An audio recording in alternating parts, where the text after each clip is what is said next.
This is my Kubota BX25, and I need to figure out how to take the engine cowling here, how to take this here off. So let's figure this out.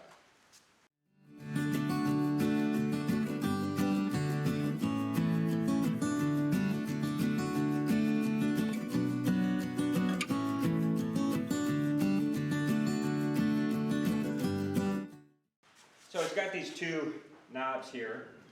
Spin these guys off, and I'm actually going to take them out, even though it's slotted, and there's a reason for that. The reason is this has got a brush bar on it, and to take that off, well, let's just say I'm not going to.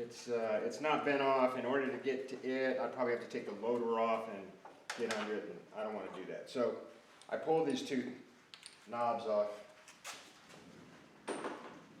and the rest is just kind of fiddly. Now some units have an extension down here off the exhaust which gets in your way. I took mine off.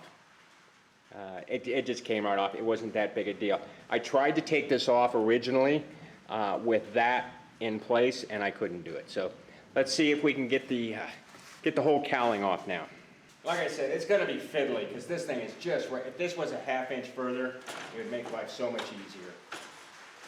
But it's got slots and fingers in the back that you have to work with.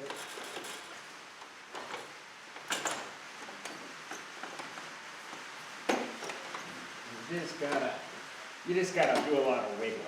And then it keeps catching on these ribs on the grill.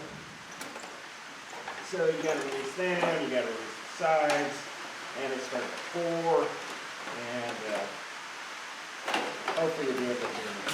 Anyway, that's how it comes off, nothing special. Now as you can see, with the engine off and the cowling off, you sure can get in there and work a lot easier.